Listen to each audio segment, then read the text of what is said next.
Bismillahirrahmanirrahim. Assalamualaikum warahmatullahi wabarakatuh.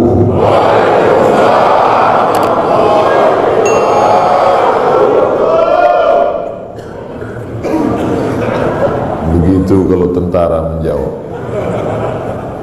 Alhamdulillah wassalatu wassalamu ala rasulillah wa ala alihi wa sahbihi wa man da'a bi da'watihi wa istanna bi sunnatihi ila yaumi liqa'i rabbih. Rabbi shrah li sadri wa yassir li amri wahlul 'uqdatam min lisani yafqahu qawli.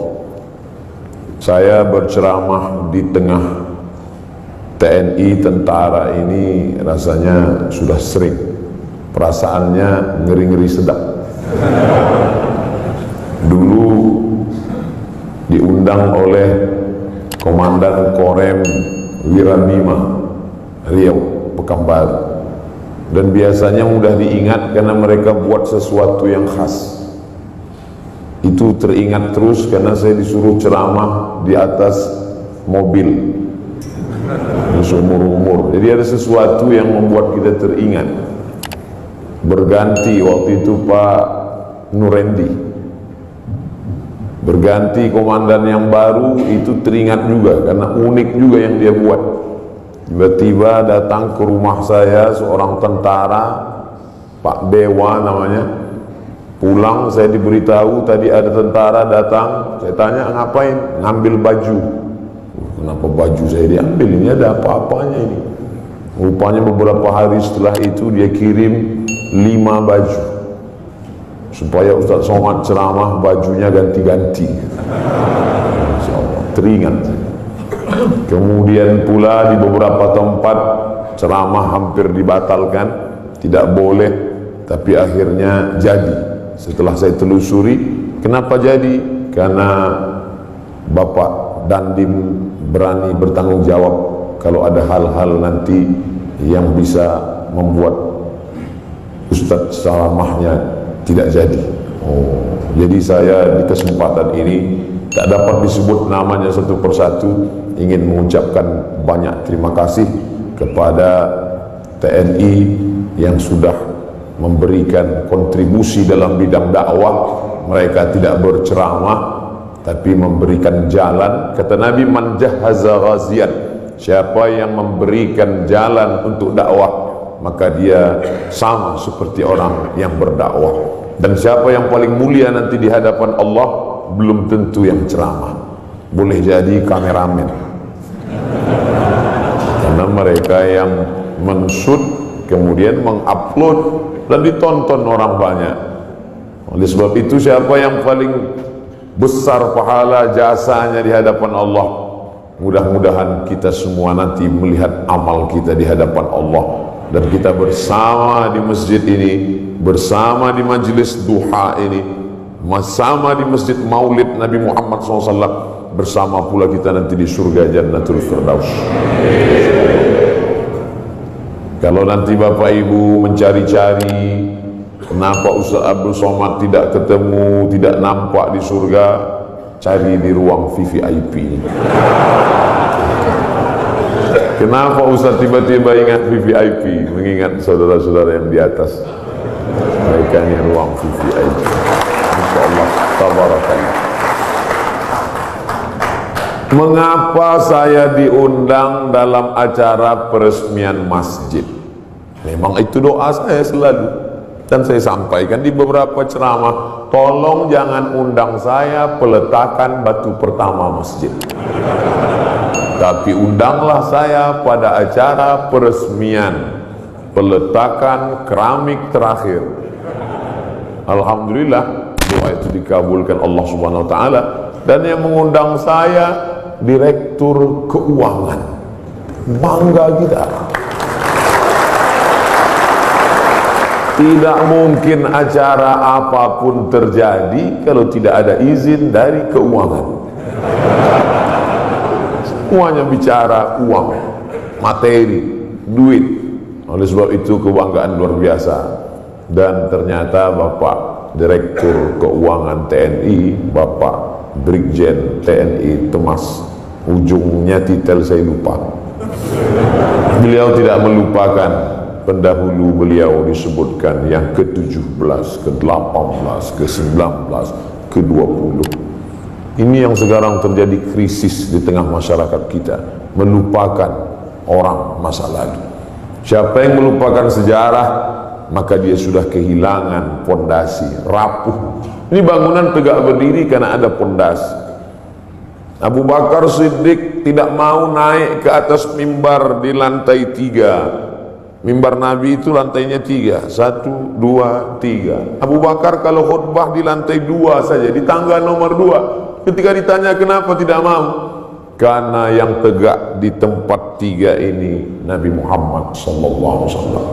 Ketika Abu Bakar meninggal, naik Umar tidak mau di lantai tangga nomor 2, dia tegak di nomor 1. Di bawah. Ketika ditanya kenapa? Karena yang layak di sini hanya Abu Bakar, yang di sini adalah Nabi. Mereka dulu begitu, orang sekarang enggak. Malah dia ganti itu tangga semua, ganti yang baru. Tidak menghormati orang masa lalu. Apa itu pendahulu itu enggak buat apa-apa, kata dia. Tapi hari ini saya sedang diajarkan, wahai Abdul Somad, hormati pendahulu, hormati orang masa lalu. Kalau bahasa Bung Karno-nya, jas merah, jangan sekali-sekali melupakan sejarah. Walaupun TNI jasnya hijau. Oleh sebab itu maka kadang ada nasihat itu sesuatu yang diutarakan dengan lisan, lidah, kata-kata, tapi ada perbuatan, action. Dalam pepatah Arab dikatakan lisanul hal afsah min lisanil maqal. Action, perbuatan jauh lebih berkesan daripada ucapan.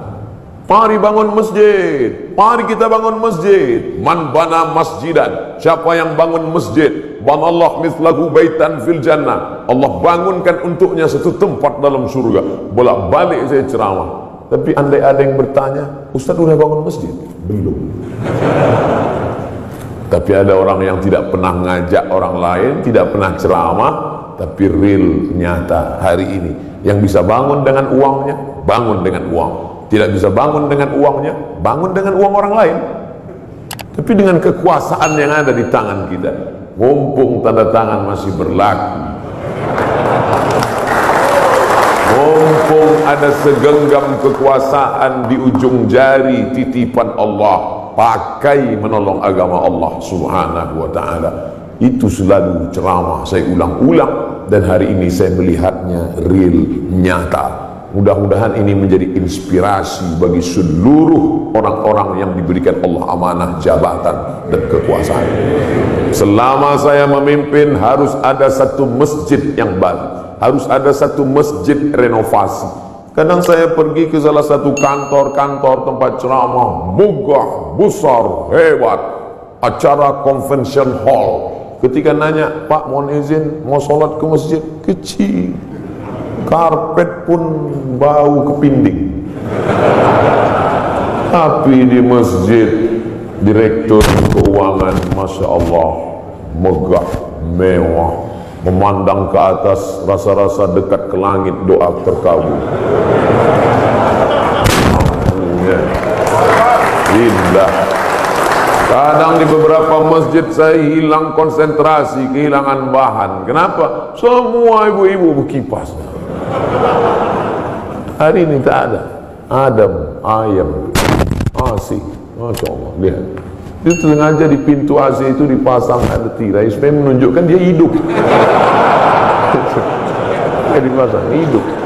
Di beberapa masjid ceramah juga saya banyak AC, tapi nggak hidup.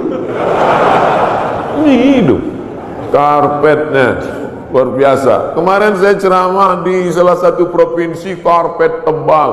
Tapi sebelum naik ke atas, jamaah bisik, DKM, Dewan Kemakmuran Masjid. Ustaz, bagus nggak karpetnya? Bagus, saya bilang. Tolong nanti penggalangan dana, masih hutang Ustaz. Tapi masjid kita tidak. Masya Allah, tabarakallah. Man bana masjidan, siapa yang bangun masjid, banallah mithlahu baitan fil jannah. Orang Islam mesti kaya, karena syarat booking tempat di surga bangun masjid. Jadi yang nggak bangun masjid Pak Ustaz, yang nggak punya jabatan, yang nggak punya harta, ya siap-siaplah di emperan kaki 5. Jangan sedih. Karena pintu kebaikan bukan cuma hanya bangun masjid, ada pintu yang lain. Man shalla isnatai asyarata raka'ah, siapa yang salat 12 rakaat fil yaumi wal lailah, sehari semalam, bunya lahu bihinna baitun fil jannah, dibangunkan juga satu tempat di surga. Artinya apa? Yang bisa bangun masjid dengan materi, uang, kaya, kekuasaan, silakan. Yang nggak bisa, makmurkan masjid dengan solat sunat 12 rakaat, 2 rakaat sebelum subuh, 2 rakaat setelah zuhur, 4 rakaat sebelum zuhur, 2 rakaat setelah maghrib, 2 rakaat setelah isya, 12 rakaat. 2 rakaat sebelum subuh, 4 rakaat sebelum zuhur, 2 rakaat setelah zuhur, 2 rakaat setelah maghrib, 2 rakaat setelah isya. Salat sunat, simple, booking tempat. Bangun masjid sudah, salat sunatnya juga lancar, mantap. Sudahlah nggak bangun masjid, salat sunat pun enggak. Mau tinggal di mana? Masya Allah, tabarakallah, ditunjukkan bahwa segenggam kekuasaan bisa dipakai untuk menolong agama Allah subhanahu wa ta'ala. Ustaz Somad, ajarkan kami, ceritakan kami tentang Nabi Muhammad supaya kami merasakan bagaimana dekatnya dengan Nabi. Bapak-bapak TNI, tidak perlu saya ceritakan bagaimana kehidupan Nabi, karena yang paling bisa merasakan rasanya, gimana kira-kira perasaan Nabi saat itu adalah bapak-bapak tentara. Kenapa begitu? Karena Nabi itu kehidupannya sebagai panglima perang, panglima tentara. Nabi jadi Nabi mendapat wahyu umur 40. Berdakwah di kota Makkah 13 tahun. 40 tambah 13, 53. Memimpin perang terbesar bernama Perang Uhud di tahun kedua. 40 tambah 13, 53. Tambah 2, 55. Nabi di usia 55 tahun perang Badar, naik kuda dari Madinah ke Badar, lokasi perang 150 km naik kuda.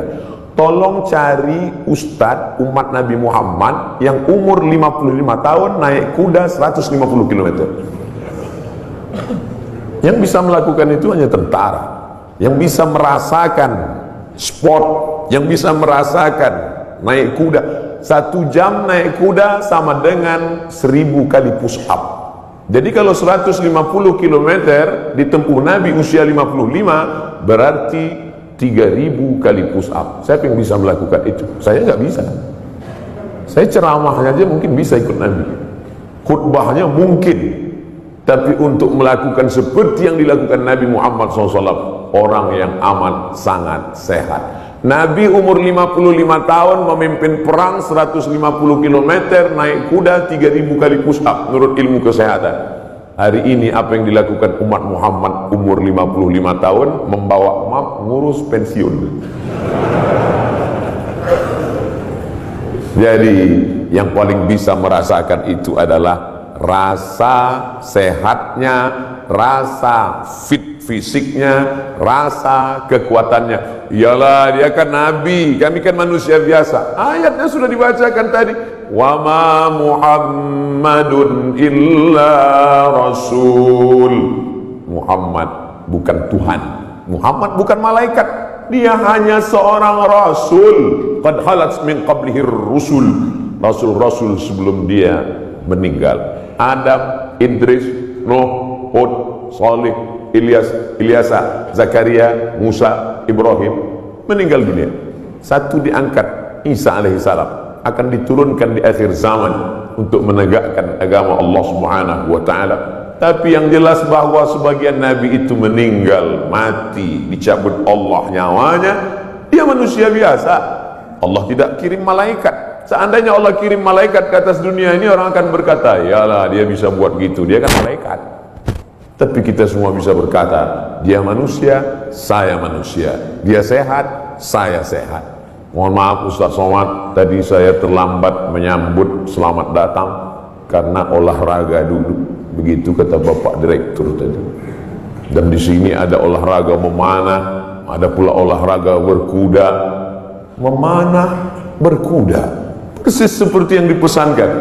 Alimu auladakum, ajarkan anak-anak kamu as-sibahah, berenang, ar-rimayah, memanah, warukubal khail, berkuda. Cuman yang saya heran, kenapa yang disebutkan cuman memanah dan berkuda? Berenangnya mana? Ternyata tentara tidak perlu disebut berenang, karena kalau tidak lulus berenang tak mungkin lulus jadi tentara.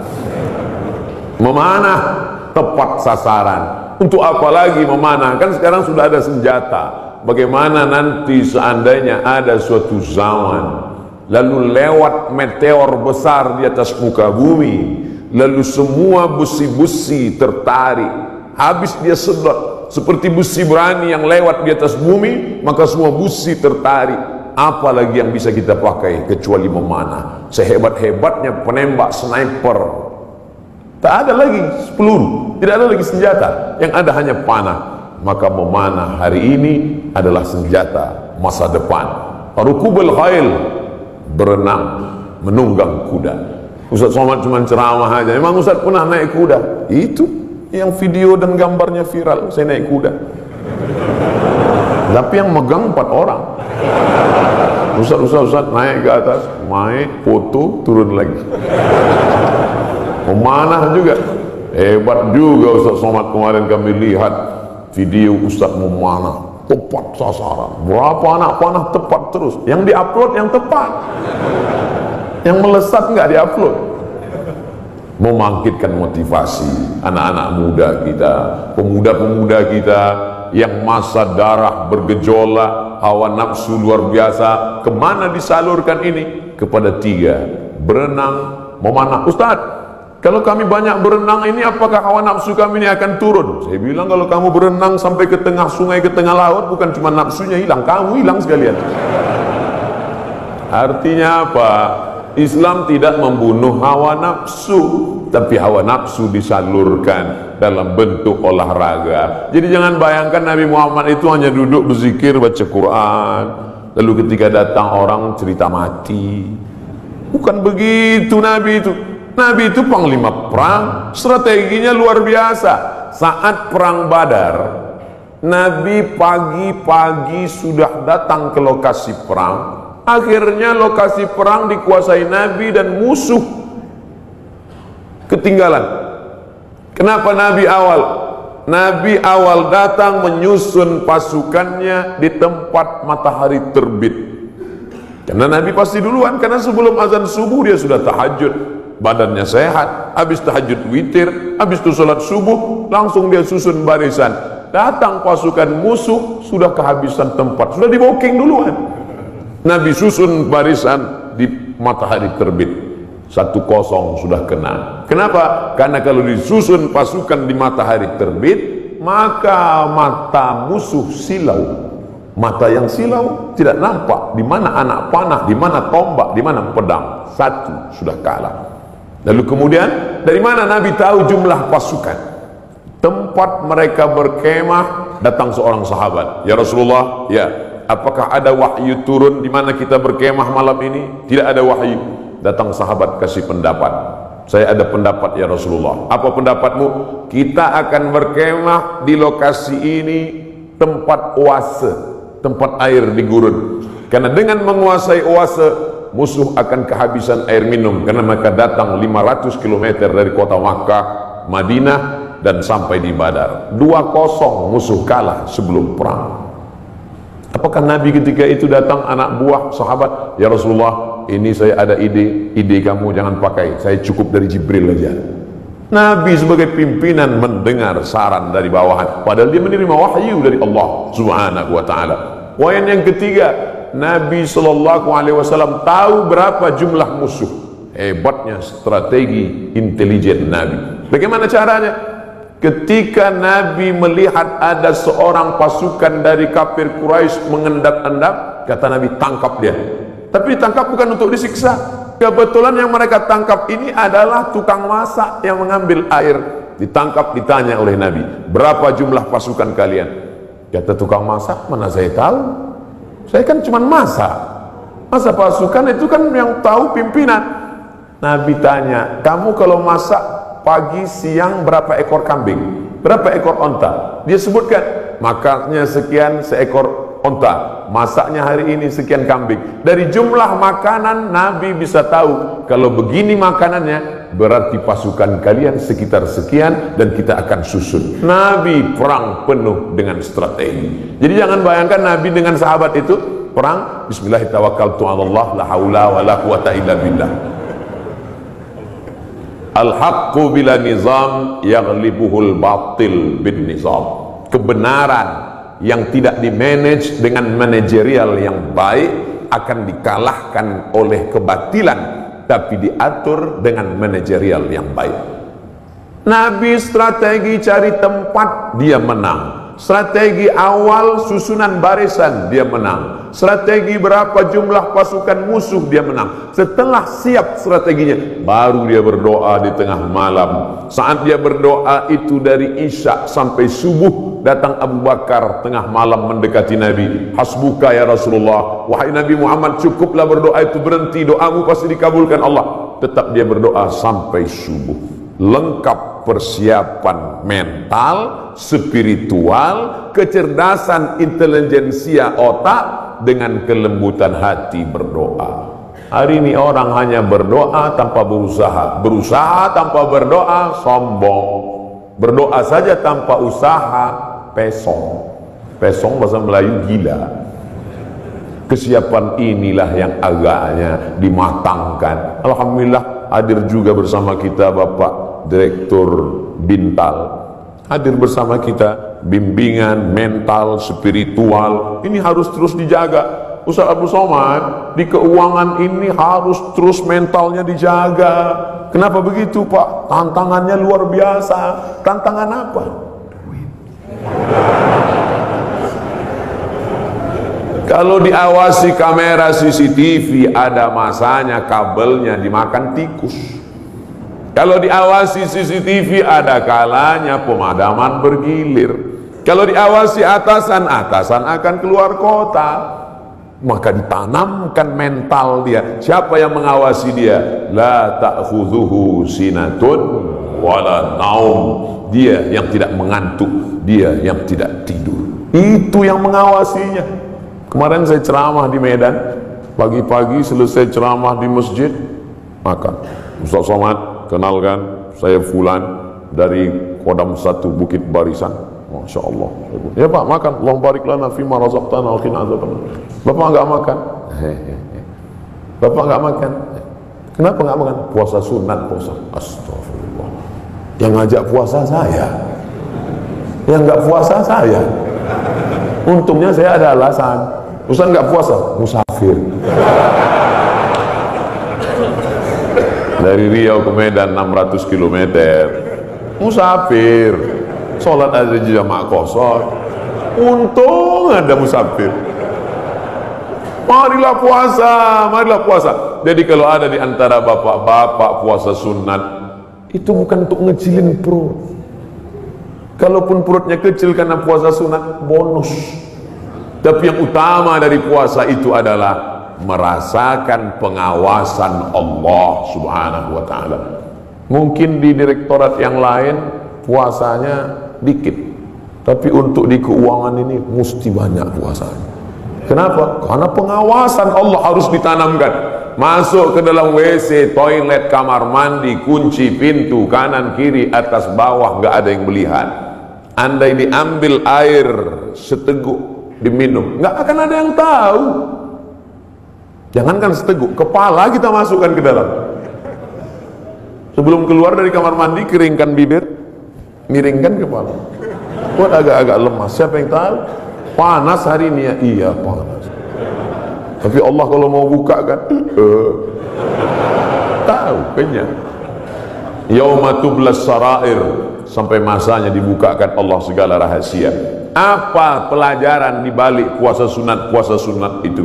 Kalau bukan menanamkan kehadiran Allah, keberadaan Allah, pengawasan malaikat. Untuk apa pengajian-pengajian itu? Kalau dengan pengajian datang rasa takut pada Allah, kalau dengan pengajian makin ngeri menghadapi mati, kalau dengan pengajian takut makan haram, lanjutkan pengajian. Tapi kalau dengan ngaji cuman hafal dalil, mendebat orang, nyalahkan orang, ganti pengajian yang baru. Ganti dengan pengajian yang membangkitkan semangat rasa takut kepada Allah. Angkat takbiratul ihram, pandang hanya tempat sujud saja. Allahu Akbar. Namanya takbiratul ihram. Ihram diambil dari kata haram, yang sebelumnya halal menjadi haram. Kepala-kepala kita, yang gatal kepala kita, yang menggarunya kita, tapi ketika kita garuk lebih dari 3 kali, haram, batal. Pada saat itu orang hanya melihat tempat sujud, siapapun dia. Di saat itu sholat kita sedang disadarkan bahwa kita sedang berada di depan Dia pencipta langit dan bumi. Kita serahkan semuanya kepada Dia. Inna sholati wa nusuki wa wahyaya wa mamati lillah. Sholat bukan gerakan, sholat bukan hanya ritual, sholat bukan bim salah bim abrakadabra bacaan yang dihafal sampai kita pun tak ingat tahap yang kita baca. Satu hembusan nafas tuntas, iftitah, fatihah, ayat. Bahkan sekarang kalau ada orang sholatnya lama malah diajak, itu si anu kok lama ya? Maklum, mu'alaf baru masuk Islam.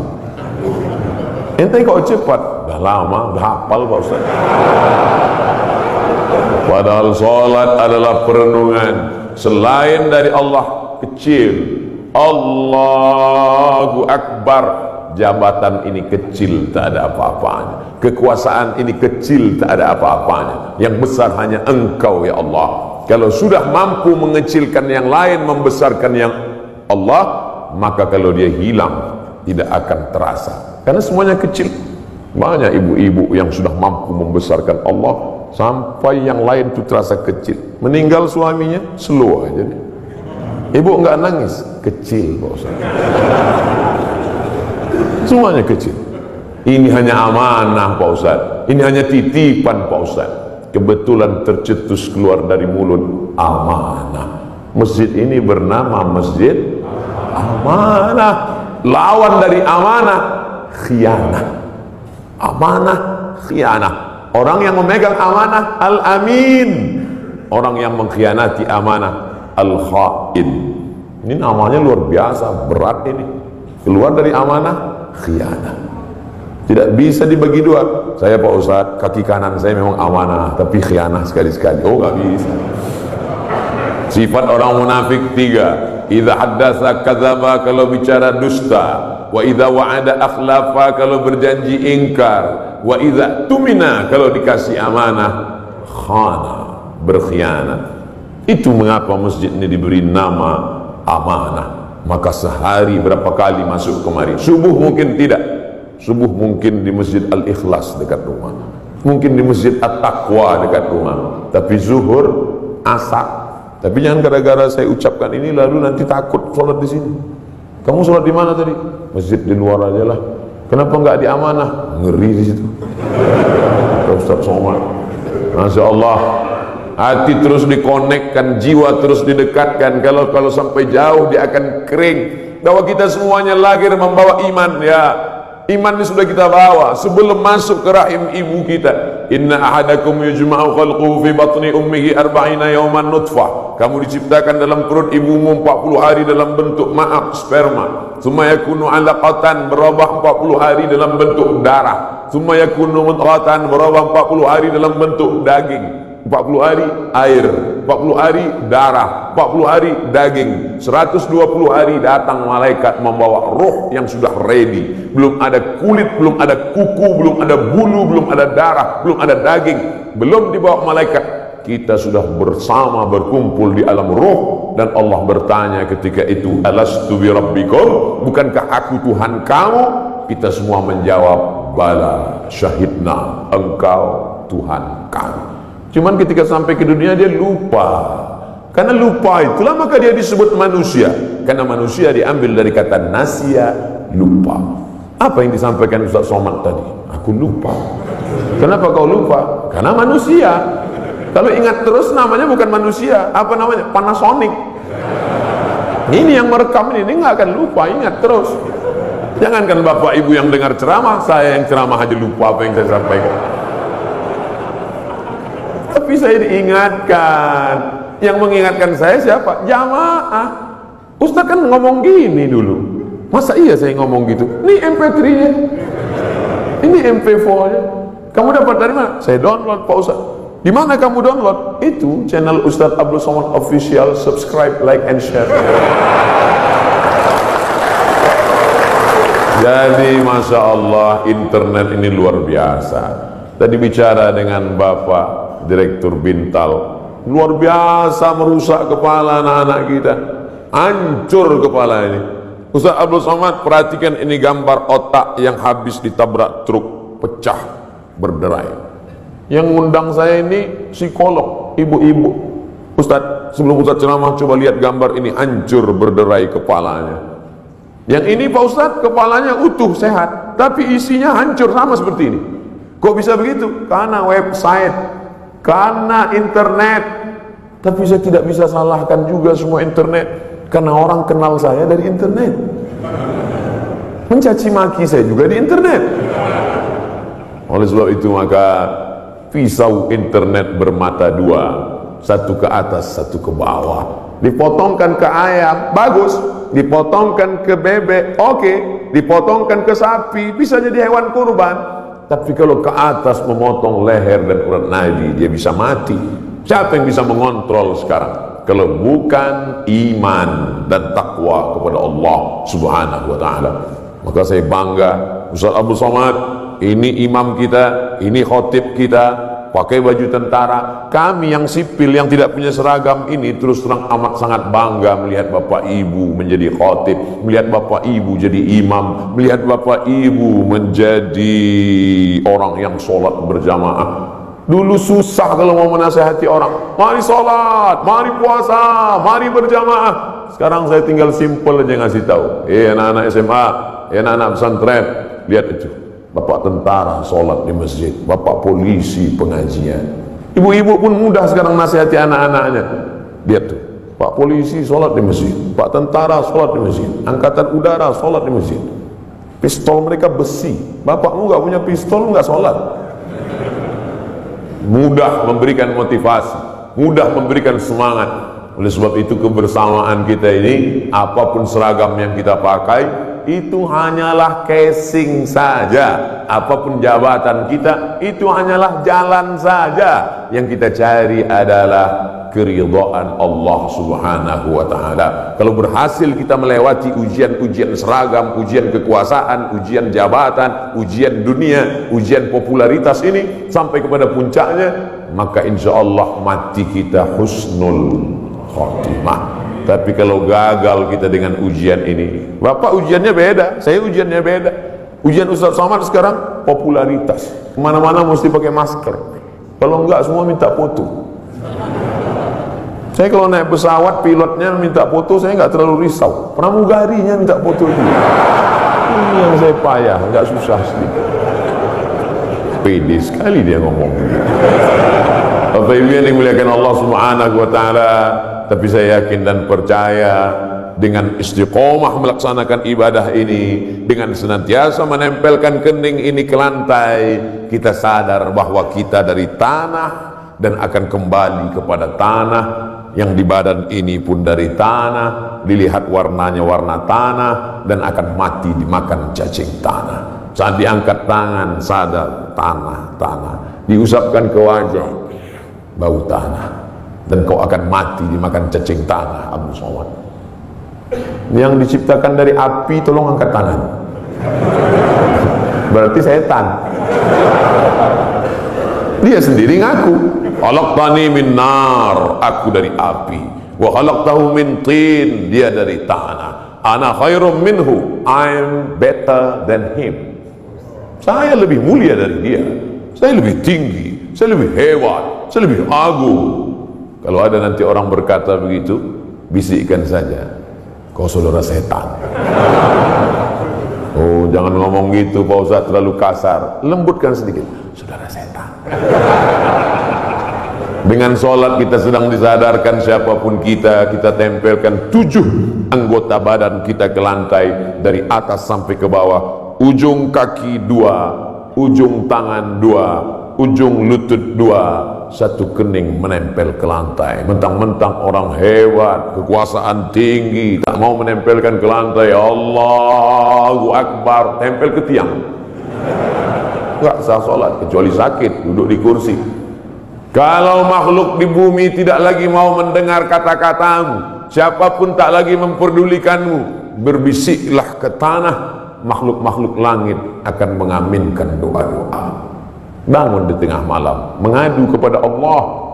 Ngadunya pada Allah. Sekarang banyak orang ngadu ke Facebook. Semua diadukan di wall Facebook, Twitter.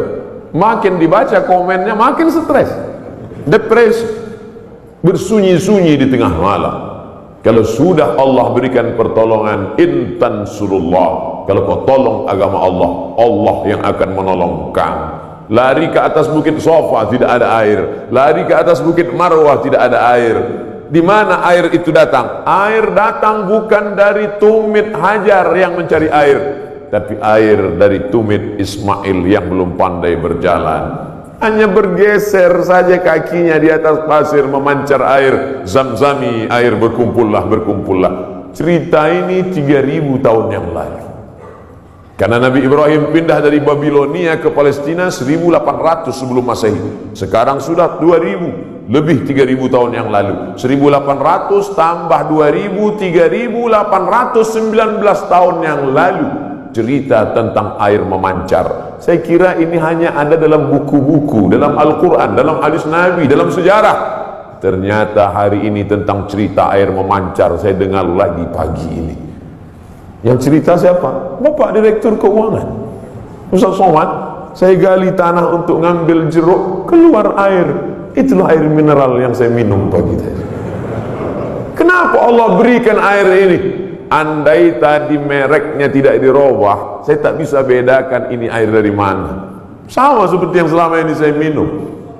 Dari mana air ini datang? Dari Allah. Untuk apa? Ternyata persiapan pembiayaan pondok tahfiz Al-Quran yang sudah dibina dari sekarang. Datang rasa malu saya dalam hati. Saya selama ini cuma ceramah saja.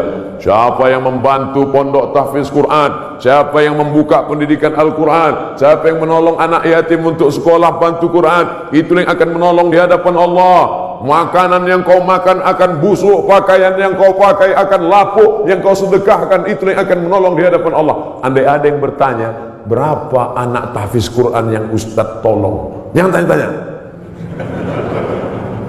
Ternyata Bapak sudah buat duluan. Ini pondok tahfiznya, pembiayaannya dari mana?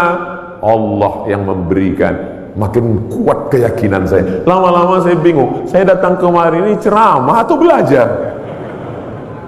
Ternyata ada ilmu yang ditulis di atas kertas, tapi ada ilmu yang datang dari Allah, langsung real, nyata. Intan surullah, kalau kau tolong agama Allah yang surkum, Allah akan menolong kamu. Ayat itu dari kecil saya sudah hafal. Ayat itu saya pelajari di Al-Azhar Mesir. Tapi kalau ditanya mana buktinya nyata, itu Allah menolong Nabi Muhammad. Apa kata? Itu kan Nabi. Mana real yang nyata sekarang?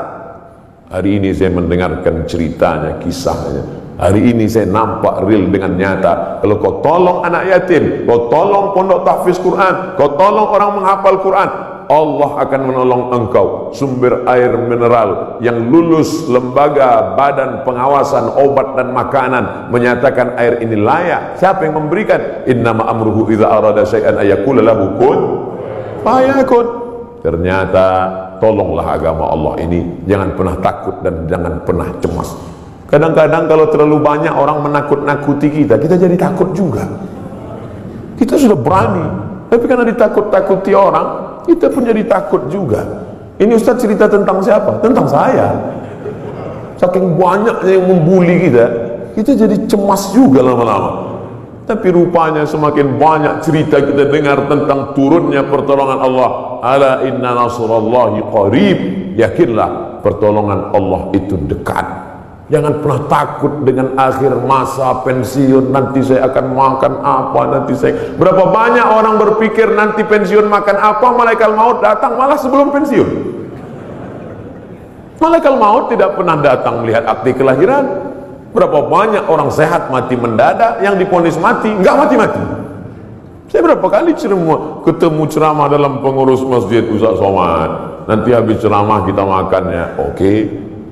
Bedanya kalau di masjid lain setelah ceramah baru makan. Di kantor keuangan TNI sebelum ceramah udah makan duluan. Tabarakallah. Ketika selesai makan, kata Pak Ketua Dewan Kemakmuran Masjid Ustaz Somad, saya ini sudah diponis, kata dokter, kena jantung koroner, harus dibelah urat kaki naik ke atas. Terus saya takut Pak Ustaz ngelihat ayam potong dibelah. Jadi saya nggak dioperasi. Katanya berapa lagi umur Bapak? 2 bulan Pak Ustaz. Terus udah 2 tahun nggak mati-mati. Bukan saya ngatakan Bapak Ibu nggak usah cek. Saya tetap medical check up, tetap ke rumah sakit, tetap tanya dokter. Termasuk kurusnya saya ini pun saya sudah konsultasikan ke dokter. Apakah saya ini sakit Pak Dokter? Kata dokter di Batam, Ustadz Somad, Ustadz kalau mau lebih berwibawa tambah beratnya dikit. Gimana Pak Dokter? Minum susu kental manis 3 kali sehari. Pagi segelas, siang segelas, malam segelas. Sebulan akan naik sekian. Oke Pak, sebulan saya minum, timbang, tetap. Saya tanya, Pak Dokter, sudah saya minum kok nggak nambah? Kata dia, Ustadz terima aja, berarti sudah takdir Allah SWT. Yang penting saya sehat. Ini saya ceritakan supaya Bapak Ibu tidak terlalu memaksakan diet ingin seperti saya. Bapak gemuk, yang penting sehat. Ibu bapak yang penting sehat, beribadah. Apapun judulnya, hidup ini adalah ibadah. Karena tujuan Allah menciptakan kita, wa ma khalaqtul jinna wal insa illa liya'budun, ibadah. Cuman kekeliruan kita memahami ibadah terlalu sempit. Salat, zakat, puasa, haji, baca Quran, cuman itu ibadah. Padahal di kantor dari jam 8 pagi sampai jam 4 sore adalah ibadah. Kalau dipahami ini, ngurus keuangan negara TNI ini adalah ibadah ringan, dan kita tidak akan mungkin curang. Sebagaimana kita jujur dalam sholat, sebagaimana kita jujur saat di Masjidil Haram, begitulah kita jujur di kantor kita, karena pekerjaan kita adalah ibadah. Tapi jangan dibalik. Nanti pas azan zuhur, Allahu Akbar, Allahu Akbar, tetap buat laporan. Loh, ente nggak ke masjid amanah? Ibadah. Ini harus diluruskan juga. Ada ibadah mahdhah yang pure original, memang ibadah, ada rukunnya, ada syaratnya, ada wajibnya, ada sunatnya, memang ibadah. Sholat, puasa, itu ibadah. Tapi ada aktivitas sehari-hari bernilai ibadah. Ustaz, Allah tuh nggak adil loh Pak Ustaz. Loh, kamu bilang Allah nggak adil, bisa kafir, bisa murtad. Masa laki-laki enak bisa puasa sunat, laki-laki bisa zikir, laki-laki bisa baca Quran. Kami Pak Ustadz 9 bulan 10 hari nggak bisa ibadah. Ibu, hamil itu pun ibadah. Hamil itu ibadah, karena akan melahirkan anak-anak yang soleh. Sejak itu alhamdulillah ibu-ibu sudah punya jawaban. Kalau ada atasannya nanya, kamu ini sebentar-bentar cuti hamil, apa ini? Ibadah. Malah anak itu adalah ibadah yang tidak akan putus. Kalau ada di antara bapak yang rajin sholat duha, meninggal dunia, putus. Yang rajin baca Quran, meninggal dunia, putus. Tapi ada ibadah yang tidak putus. Waladun salihun, anak yang soleh. Apa tidak bangga Abdul Somad pagi ini? Anak tentara, hafal Quran, sekolah di Yordania, ngomong dengan Ustaz Somad bahasa Arab. Untung saya masih ingat bahasa Arab. Saya sudah pulang dari Arab 2006, 4 tahun di Mesir, 2 tahun di Maroko, S3 di Sudan. Saya cerita ini untuk ngasih tahu bahwa saya bukan Ustaz kaleng-kaleng itu.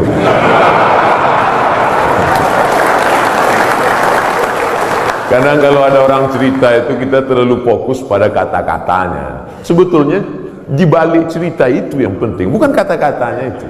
Perhatikan baik-baik. Saudara yang dimuliakan Allah SWT. Tapi kadang perempuan yang diingatnya bukan substansi maknanya, tapi katanya itu yang dia ingat. Makanya banyak perempuan terbuai oleh kata laki-laki, karena banyak laki-laki yang pandai menjual kata. Tapi kita harus pilih kata yang tepat, karena perempuan selalu mengingat kata yang tepat. Makanya Nabi tidak pernah panggil nama Aisyah Nabi tak pernah panggil hei Aisyah, tidak, tapi dia gunakan kata yang lembut, ya Humairah, wahai engkau yang kulitnya putih kemerahan. Karena perempuan akan mengingat kata pujian itu, ya Humairah. Tentara yang tegas, tapi ketika bertemu dengan ibu-ibu Persid, Kartika Chandra Kirana, maka kalimat dia tidak kalimat perang. Tidak mungkin dia pakai siap, tidak. Tapi dia pakai kata-kata yang lembut. Nabi Muhammad panglima perang, Nabi Muhammad tentara, tapi kepada perempuan apa kata dia kepada Aisyah? Ya Humairah, wahai engkau yang kulitnya putih kemerahan. Ustaz Somad, ya boleh saya panggil istri saya Humairah? Boleh, tapi dia nggak putih, nggak apa-apa. Menyenangkan hatinya, apa salah? Ya Humairah, jangan terlalu jujur. Ini pulang ke rumah manggil ya Hajar Aswad. Ternyata di balik seragam yang tegas itu, di balik tubuh yang berotot itu, ada kata-kata yang lembut, yang memukau, yang luar biasa. Karena di balik laki-laki yang sukses ada perempuan yang luar biasa, dan mereka hadir bersama kita pada hari ini. Mudah-mudahan kebersamaan di dunia ini menjadi kebersamaan peran perempuan. Man ala salasa banatin, yang membesarkan 3 orang anak perempuan, fa'addabahunna. Kenapa Ustaz udah 2 kali ngelihat jam? Tentara ini disiplin. Makanya saya udah dikasih tahu, Ustaz akan sampai jam sekian, sarapannya sampai jam sekian, foto-foto sampai menit sekian, peresmian jam sekian, ceramah jam sekian. Dan saya memang dari dulu disiplin. Di mana-mana ceramah 60 menit sesuai yang tertulis di botol 600 ml. Nggak pernah lebih, nggak pernah kurang. Tadi saya mulai jam 8.15, akan berakhir jam 9.15. Tapi ternyata ceramah di depan Bapak Ibu hari ini, waktu terasa begitu cepat berlalu. Sudah jam 9:05, 10 menit lagi berakhir. Padahal rasanya saya baru 5 menit aja di atas. Kata jamaah, Ustaz aja yang merasa cepat, aku udah lama kali dah. Bapak-bapak yang bagian ceramah, yang bagian kultum, yang bagian kata sambutan, itu pasti punya selalu ada rasa di hatinya. Kadang ada tempat itu kita ceramah terasa lama sekali. Kadang-kadang dilihat jam itu seperti tak bergerak. Tapi ada pula saatnya kita ngomong lancar, cair. Itu saya pribadi, itu tergantung jamaah yang mendengar. Kalau hati dia terbuka, itu kita lancar. Tapi kalau hati dia tertutup, apalagi mata dia tertutup, itu susah gitu. Saya terus terang Bapak Ibu, ceramah ini dari pulang Maroko 2008, sekarang 2019, 11 tahun sudah masuk kantor, keluar kantor, kantor dinas, kantor badan, kantor polisi, kantor tentara, dari mulai Polres, Polsek, Polda, jumpa Pak Kapolri, jumpa dari mulai kan, mulai Dandim, Danrem, sampai jumpa semua. Macam-macam udah saya rasakan. Ada kadang atasan itu duduk saya, dinaikkannya kakinya pas ke wajah saya. Ingat saya yang berkesan itu, ingat saya. Sampai mati saya nggak mau datang lagi. Ustaz dendam nggak? Ingat aja. Pernah juga saya pas ceramah, saya sedang ceramah, mereka cekikikan di belakang, kiki. Lalu saya tutup aja, demikianlah tahu saya ini, saya pun pulang. Mereka nanya sampai ke parkir, kenapa Ustaz, ada apa? Saya bilang, la tu'alliqil jawahir fi a'naqil khanazir. Jangan gantungkan permata di leher babi. Karena babi tidak bisa membedakan mana pasir, mana permata, mana rambut, mana ijuk, mana rumput, mana ilalang, mana padi. Dia tak bisa bedakan. Tapi hari ini di depan bapak-bapak yang berseragam, jenderal-jenderal, bintang 1, luar biasa. Itu aja yang saya tahu bintang, yang lain saya tak tahu. Saya merasa dihormati, dimuliakan, ceramah saya didengar. Pernah juga saya ceramah di salah satu kantor. Waduh, ramai, hebat. Begitu selesai ceramah, semuanya merebut absen. Rupanya di absen atas. Ketakutan. Tapi hari ini saya merasakan ada ketulusan. Mudah-mudahan amal kita ini karena Allah SWT. Dari bunyi aminnya bisa saya tangkap, memang betul. Jadi bahwa masjid ini sudah diresmikan, sudah dibuka, sudah dilaksanakan sholat berjamaah, nikmat terbesar. Selesaikah? Belum. Ada yang paling penting, istiqomah. Tapi ketika saya ceramah tentang istiqomah, marilah kita istiqomah. Selesai ceramah, datang panitia, Ustaz terlalu banyak nyebut istiqomah. Istiqomah sudah punya suami kok, Ustaz. Istiqomah yang kita maksudkan adalah angin datang, ombak memecah, angin puting beliung, tapi kita tetap melaksanakan sholat berjamaah. Karena ini yang bisa menolong kita. Yang lain tak bisa menolong saat malaikat maut mencabut nyawa. Yang bisa meringankan itu hanyalah la ilaha illallah Muhammadur Rasulullah. Yang belum membuat apa yang sudah dibuat, ini menjadi inspirasi. Mesti ada dalam hati berniat, kalau aku punya jabatan itu nanti, kalau aku punya harta itu nanti, kalau aku punya tanda tangan itu nanti, aku akan buat seperti ini. Jangan diucapkan, takut tergigit lidah, camkan dalam hati. Kalau nanti aku bisa begini, aku akan sekolahkan anak yatim. Aku terinspirasi dengan ceramah Ustaz tadi, ternyata Allah tolong rezeki berlimpah kalau sekolahkan anak yatim. Pulang dari sini jam 4, jam 5 nanti sore, mampir ke panti asuhan, tanya, saya belum bisa buat panti di rumah, tolong ke sini. Berapa anak yatim di sini Bapak panti, saya mau ngasih beras kemari. Untuk semuanya Pak? Enggak, 3 kilo aja. Kebetulan kita baru mampunya segitu, jangan paksakan lebih dari kemampuan. La yukallifullahu nafsan illa wus'ah. Beramal ini kalau mau ditunggu nantilah sholat sunat, setelah ini agak ringan, tidak akan pernah. Bersedekah pun begitu. Saya nantilah sedekah Pak Ustaz setelah kepribadian saya mapan, punya rumah pribadi, mobil pribadi, kebun pribadi. Nantilah Pak Ustaz setelah anak kuliah, ternyata biaya kuliah makin tinggi. Nantilah setelah anak kerja, ternyata setelah kerja persiapan untuk nikah. Nantilah setelah anak punya anak, ternyata cucunya lebih banyak lagi biaya. Sampai mati kita tidak pernah beramal. Mumpung masih sehat, sempat-sempatkan. Mumpung masih ada, sempat-sempatkan. Mungkin yang kecil itulah nanti akan menolong kita di hadapan Allah Subhanahu wa ta'ala. Abdul Somad diminta bercerita tentang Nabi Muhammad dalam waktu 60 menit. 63 tahun mau diceritakan 60 menit. Bahasa Arabnya mustahil.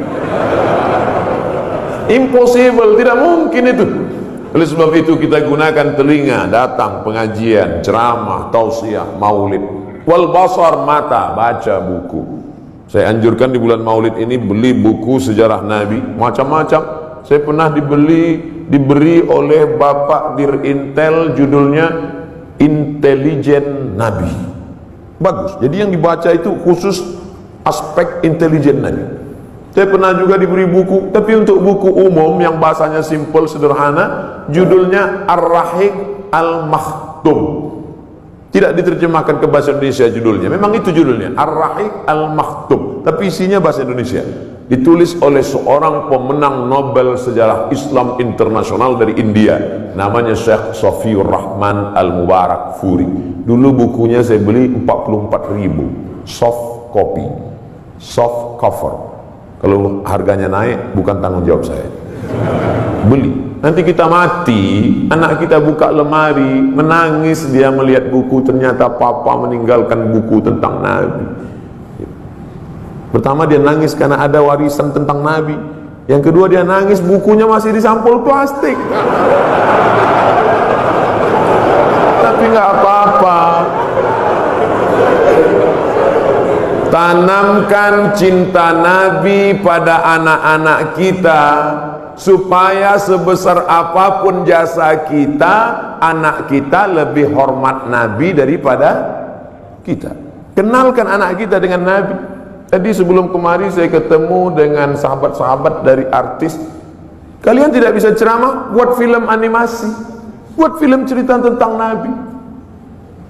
Nusa dan Rara, cerita tentang Nabi untuk anak-anak kita. Kan nggak mungkin anak-anak itu saya ceramah tentang Nabi. Kumpulkan anak 5 tahun, saya ceramah Assalamualaikum Rasulullah. Nggak peduli mereka, sesuai dengan bahasa mereka masing-masing. Ibu-ibu dengan video pendek share di grup-grup WhatsApp, anak-anak dengan video-video animasinya, bapak-bapak dengan ceramah khutbah Jumatnya. Tapi yang paling penting adalah perbuatan kita, tindak tanduk kita mencerminkan Muhammad sallallahu alaihi wasallam.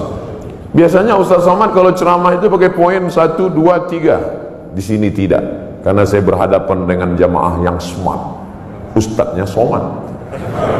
Jamaah sudah bisa menyimpulkan sendiri. Apalah kesimpulan ceramah Ustaz Somad tadi? Kesimpulannya adalah hidup adalah ibadah. Maka setiap detak jantung, hembusan nafas, langkah kaki, ayunan tangan, bisikan telinga, kedipan mata, semuanya mesti bernilai ibadah. Kalau bergerak, geraknya adalah zikir. Kalau diam, diamnya adalah fikir. Berzikir dapat pahala, berpikir pun dapat pahala. Makanya kalau ada teman di sebelah dari tadi diam aja, berarti dia sedang berfikir. Sampai meleleh Pak Ustaz.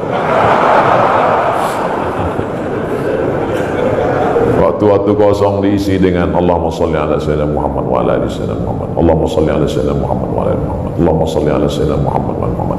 Ketika terjadi tsunami, dicarilah makam-makam yang tertimbun.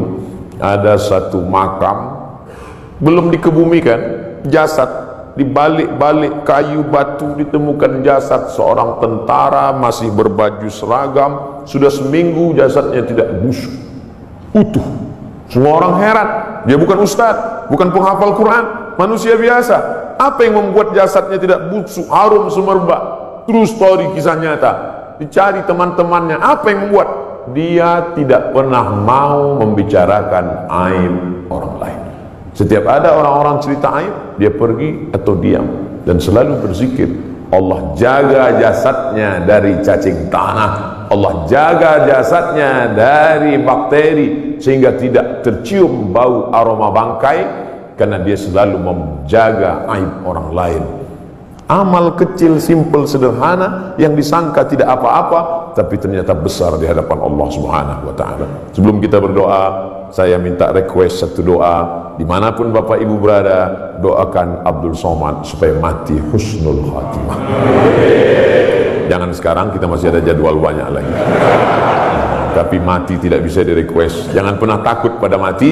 Yang perlu kita khawatirkan apa bekal kita bawa menghadap mati, menghadap Allah Subhanahu wa ta'ala. Di akhir majlis, majlis yang dihadiri malaikat, majlis yang dibanggakan Allah, majlis yang diaminkan oleh orang-orang soleh, mari kita berdoa. Mohon ampun banyak silap dan salah. Astaghfirullahalazim, astaghfirullahalazim, astaghfirullahalazim alladzi la ilaha illa huwal hayyul qayyum wa atubu ilaih. Ala hadhihi niyyah, untuk niat yang baik ini. Al-Fatihah. A'udzubillahi min